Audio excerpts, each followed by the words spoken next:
बाल्यापाल सुवर्णरेखा बंदर निमंते परिवेश मंत्रालय पक्षरु परिवेश मंजूरी निमंते गत 17 तारिख में डगरारे जनशुणानी शेष होईछि। तेबे जनशुणानीर विवरणी को सठिक तथा निरपेक्ष भाव में कमिटी निकट में उपस्थापित करिवार दाबी नहीं एक सांबादिक सम्मेलन बाल्यापाल पूर्त विभाग डाकबंगला ठारे अनुष्ठित होइथिला। तेबे उक्त सांबादिक सम्मेलन बंदर को विरुद्ध करी आसुथिबा उपकूल भिटामाटी सुरक्षा कमिटी पक्षरु आहूत होइथिला। परिवेश मंजूरी संक्रांतीय गत 17 तारिख दिन जो जनशुणानी डगरा ठारे अनुष्ठित है एवं से बंदर एवं बंदर प्रभावित प्रकल्प पंचायत 14 ରୁ 15 हजार लोक आवास वृद्ध वनिता और जनसाधारण समवेत परिवेश ध्वंस हम से बंदर हेले एवं शिल्प करिडर हेले परिवेश ध्वंस हम सेठार धान पान मीन काजू गुआ चीना नड़िया सबुजिमा एवं विरल जैव विविधतार जो भूखंड कंकड़ापल हंसकरा कोस्ट कैनाल बंगोपसागर ये जो विरल भूखंड भारत वर्षर सबुठू विरल विरलतम कृषि अर्थनीति समृद्ध अंचल तार परिवेश एवं तार चाषबास को ध्वंस करा न जाऊ ए शिल्परू सरकार क्षांत रुहतु यही कथा यही दाबी नहीं जनसाधारण हजार हजार संख्या जो दाबी उपस्थापन कले से दाबीर सठिक विवरण और सत्य सत्य आवाज को दाबी को जिला प्रशासन आंचलिक परिवेश नियंत्रण बोर्ड बालेश्वर राज्य सरकार केंद्र सरकार जंगल परिवेश विभाग मंत्रणालय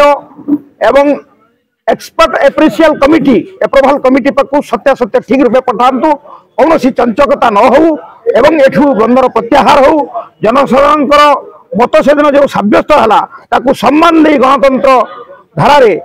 आमर जिला प्रशासन और टाटा कंपनी ता भीतर को प्रवेश न करू यही कथा जनवाई आपण आम आज आह्वान करूँ चंचकता न हो प्रकृत सत्य सत्य ऊपर को जाऊ एवं सरकार लोकमत जानिले जनमत जानिले गणतंत्र ये प्रकार पदक्षेप ओहरी जातु एवं एक कृषि समृद्ध अंचल कृषि अर्थनीति एवं पर्यटन भित्तिभूमि थिबा अंचल कृषि भित्तिक शिल्प एवं पर्यटन व्यापक विकास करी ये अंचल विकास कर किंतु तथाकथित जो माटी झड़ा खनि तड़ा जंगल कटा निया धूली धुआं प्रकृति परिवेश को ध्वंस कर जो विकास कर विकास विनाश धारा क्षांत रुहतु 40 वर्ष तले जो बालियापाल परिवेश चाषबास आम लड़ी क्षेपणास्त्र घाटी विरुद्ध ना से लड़ाई पुनरावृत्ति हम मो ना तीर्थ कुमार नायक भिटामाटी सुरक्षा कमिटी संपादक। आज जो सांबादिक सम्मेलन डाकी तार कारण उद्देश्य आज आम सांबादिक सम्मेलन को ये आमंत्रण कर सांबादिक बंधु मान को जो गत 17 तारिख दिन जो जनशुणानी है आम ये आवश्यक पड़ा जो 17 तारिख दिन साधारण लोक भिटामाटी सुरक्षा कमिटी जो दाबी उपस्थापना कर सपक्ष और विपक्ष जो बहुमूल्य मतदान देते प्रशासन को एवं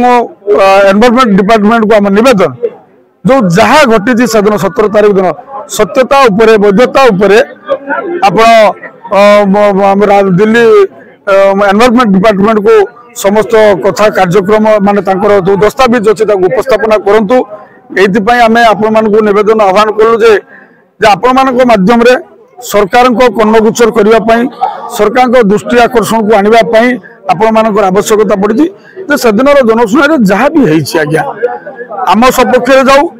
सपक्ष जाऊ जहाँ भी जाऊ से जिनसा को सठिक ढंग से उपस्थापना कर आवश्यकता रही आम देखिलु 18 तारिख दिन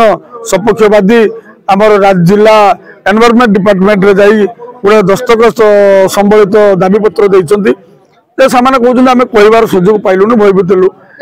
कलेक्टर थिले पुलिस थिले बहुत संख्यार मुतयन थिले कौन इंटरनल आम जानूनु 3 नंबर कथा होमर दाबी होद्यम प्रशासन को सरकार को सरकार टाटा कंपनी कौन नियम नहीं वर्तमान 6 पंचायत जो एरिया रही से एरिया रे तांकर आउ कार्यक्रम करने अधिकार नहीं से क्षांत रुहतु अवैध भाव जो प्रवेश करुँच से क्षांत रुहतु।